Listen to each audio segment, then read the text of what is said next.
They demanded I repaint my house because, according to them, the blue color was causing stress to the neighbors. Yes, you heard that right. Stress. They threatened me with fines and even left a note with threats on my front door. But I didn't back down, and what happened in court put them in their place. Let's start from the very beginning. My name is John Miller. I live in a small house on the outskirts of Lakewood, Colorado. I didn't choose this place by accident. Far from the city's hustle, with a view of rolling hills and morning mist dissolving into the dawn light. I bought this house with my hard-earned money after years of tough work. It wasn't just a roof over my head. It was a reflection of who I'd become. Every board, every detail of the facade, every flower bed by the porch. I crafted it all with my own hands. But what I was proudest of was the facade, a vibrant, deep blue that reminded me of freedom and independence. It made my house stand out among the dull beige and gray boxes scattered around our neighborhood.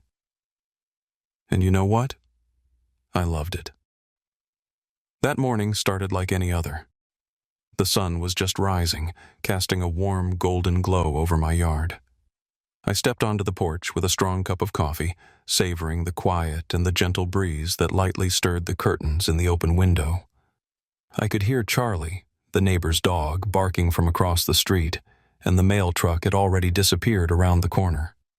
I walked over to the mailbox, expecting nothing special, maybe another electric bill or a pizza coupon, but among the usual junk stood out an envelope with an official-looking logo. Thick white paper, a neat stamp, and an address printed in flawless font. It read, Homeowners Association of Willow Creek. HOA? I frowned. I'd never heard of such a thing. It never even crossed my mind that it might involve me.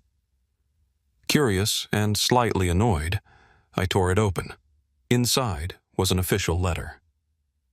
Dear Mr. Miller, your home does not comply with the aesthetic standards of our community. Within 30 days, you are required to repaint the facade in the approved corporate colors, beige and gray. Failure to comply will result in a fine of $100 for each day of delay. Sincerely, Richard Hayward, President of the Willow Creek HOA. I froze. For a few seconds, I just stared at the paper, trying to process what I'd read. My first reaction was confusion, like seeing something absurd but not fully grasping it yet. I read the letter again, and again. Repaint the house in corporate colors. Beige and gray. $100 per day of delay. It wasn't just ridiculous. It was outrageous. Who the hell was this guy to tell me what color my own house should be? A house I bought, renovated, and made my own. I remembered weekends spent painting those walls, carefully choosing that shade of blue at the store, comparing samples under different lights. And now some Richard Hayward thought he knew better? I looked at my house's facade, glowing in the morning sun. It looked perfect. Clean, fresh, alive. And here was this piece of paper in my hands, trying to turn it into just another lifeless box. I crumpled the letter, feeling not just anger, but a deep, primal indignation. This wasn't just paper. It was an intrusion into my personal space. At first, I thought it had to be a mistake. Maybe the letter was meant for someone else. I checked the address. Nope, it was correct. My name, my house. Could it be a joke? Or some kind of scam? But the document looked too official, with stamps and signatures. This can't be real, I thought. This is America, for God's sake. People have property rights here.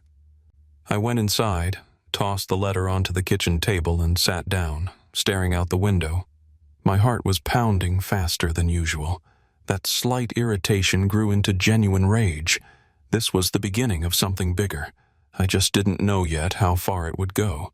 After shaking off the initial shock, I decided to act. I still hoped it was some misunderstanding. Maybe they'd mixed up addresses or didn't realize my house wasn't under their authority. I was sure a simple conversation would clear things up. Naive fool. I called the number listed in the letter, A curt female voice answered, not even trying to hide her irritation. "Willow Creek HOA. How can I help you?" I explained the situation, trying to stay polite. In response, she suggested I attend an HOA board meeting to discuss the matter in person. Great, I thought. Face-to-face would make it easier to explain that I didn't owe them anything. The meeting was held in a small, stuffy conference room at the local community center. 6 people sat behind a long table, like they'd all been cut from the same cookie-cutter mold. Tense faces, stiff suits, cold stares. At the center of this absurd theater sat the HOA president, Richard Hayward. Tall, gray-haired, with a smug smile and a face that practically screamed, "I'm in charge here." He didn't offer me a seat or even stand up when I entered, just stared at me like I was some glitch in his perfect little system. "Mr. Miller, we've reviewed your case," he began with businesslike precision, not bothering to fake friendliness. "Your home stands out from the rest. It disrupts the aesthetic harmony of our neighborhood and distracts your neighbors. Moreover, it may lower the market value of surrounding properties." I froze for a second, trying to process that nonsense. "Excuse me, what?" I asked. "My house is a distraction? What's next? Should I put up blackout curtains so no one's blinded by the colors?" Someone on the board chuckled quietly, but Richard didn't even blink. "We're simply asking you to comply with the rules that apply to everyone.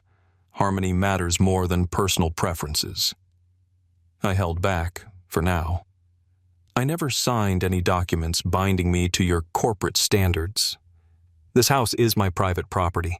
I decide what color it is." Richard's smug grin grew slightly. "When you bought a home in our neighborhood, you automatically agreed to the HOA's rules." "Automatically?" I laughed, but it wasn't a happy laugh. "That's not how it works, Richard. This isn't some secret contract that flies through the air like a curse.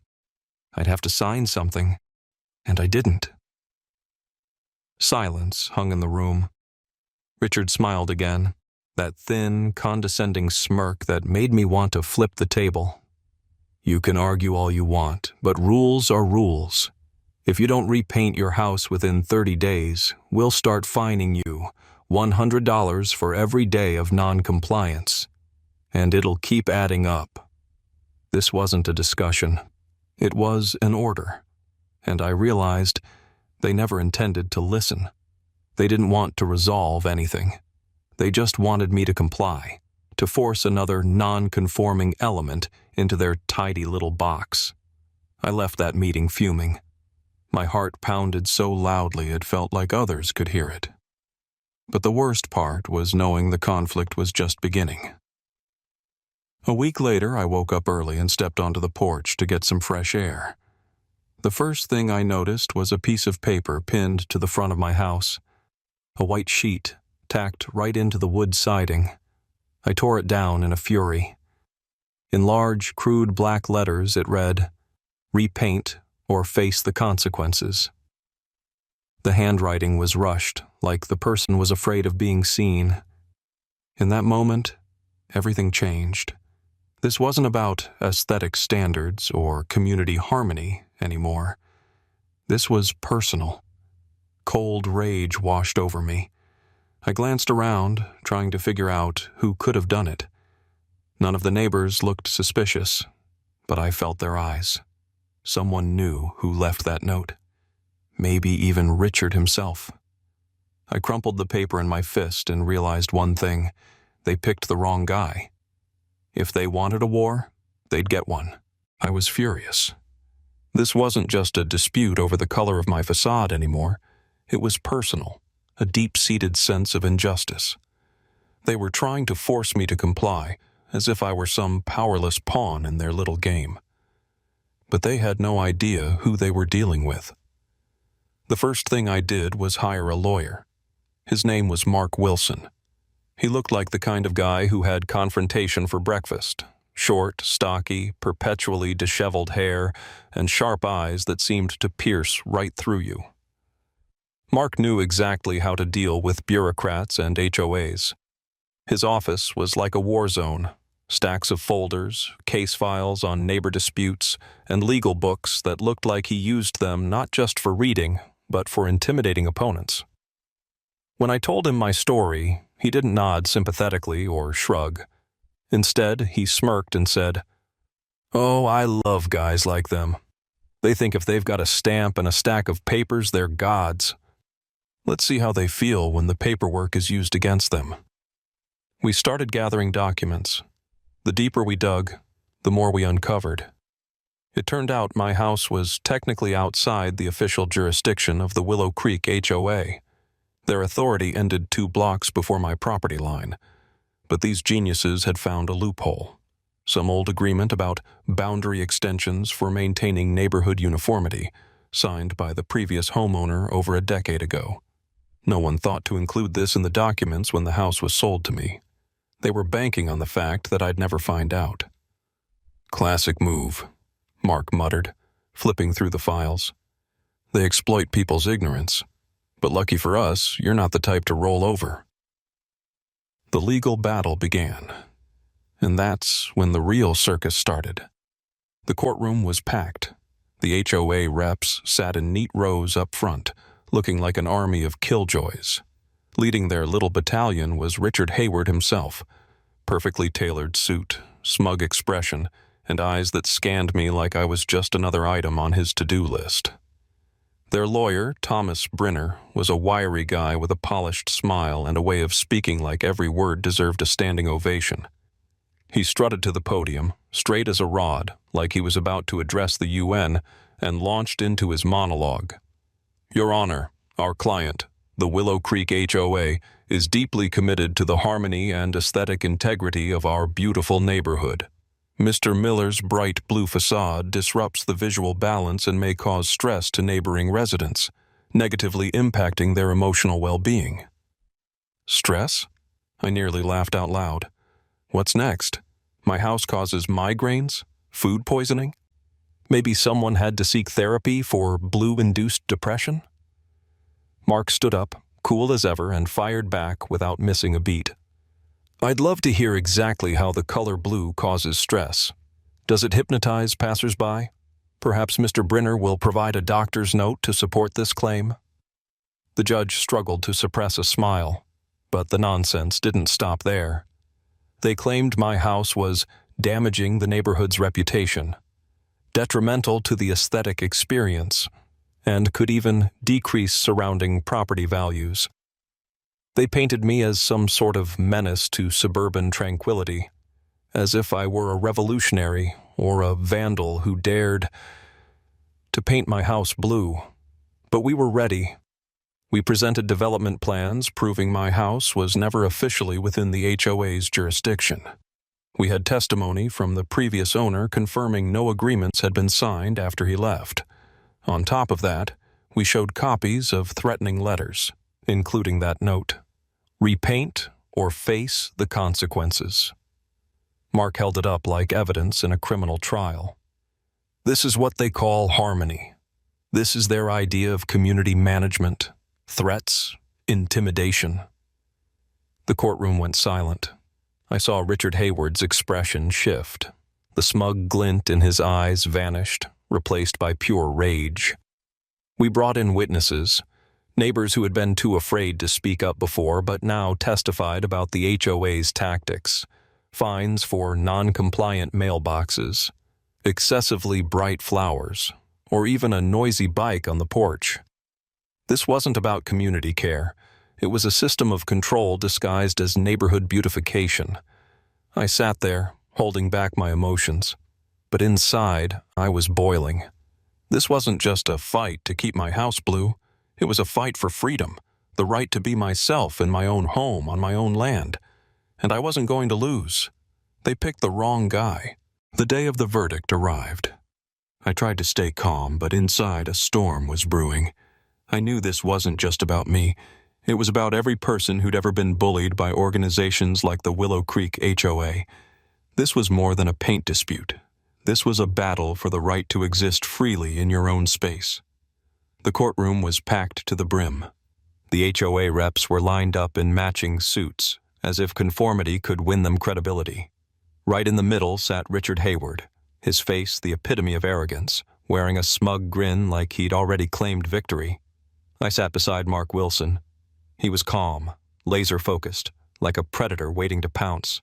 He glanced around the room and whispered, "Remember, John, we're not here to defend. We're here to win." The judge entered, a stern older man with tired eyes that had clearly seen too much nonsense in his career. He scanned the room, his gaze lingering briefly on Richard, then on me. "Be seated," he said curtly. It began. The HOA's lawyer, Thomas Brinner, strutted to the podium, puffed up with self-importance, delivering his opening like he was safeguarding national security instead of advocating for bland beige houses. "Your Honor, our client's commitment to neighborhood harmony is at stake. Mr. Miller's bright blue house creates visual dissonance, causes stress among residents, and reduces property values in the area." Stress? My fists clenched under the table. Mark gave me a slight nod. "Hold steady." Then it was our turn. Mark rose, approached the podium, and planted his hands firmly, like he was about to obliterate their argument. "Your Honor, today isn't about paint color.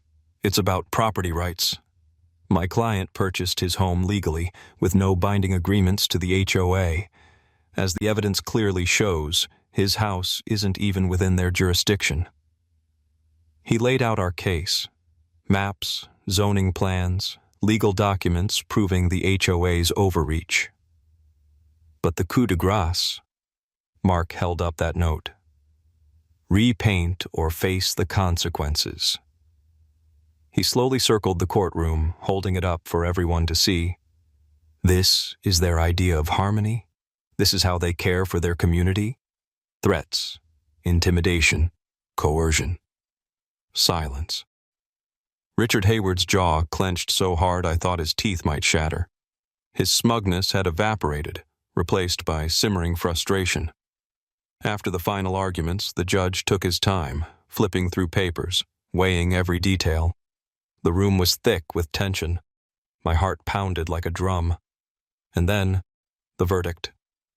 After careful review of the evidence and testimonies presented, this court finds that the Willow Creek HOA exceeded its authority and violated the property rights of Mr. John Miller.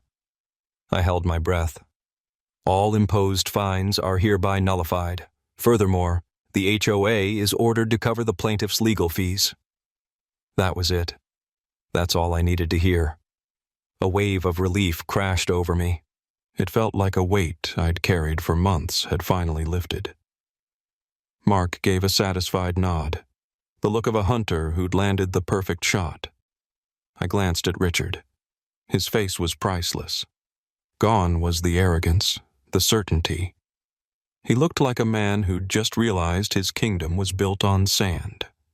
When I got home, the air felt crisper, the sky brighter. I stepped out of my car and stared at my house. That vibrant blue facade gleamed under the sun. It wasn't just paint anymore. It was a symbol of my fight, my resistance, and my victory. I stood there, breathing it all in. And you know what I did the next day? I went to the hardware store, bought another can of that same bold, defiant, unapologetic blue paint, and I painted the facade again. Slowly, stroke by stroke, savoring every moment. Because no corporate standard could ever erase what that color meant to me. Every time I look at my house now, I don't just see walls. I see freedom. I see the fight. And I see victory. Victory was mine, and it was all the sweeter because I earned it.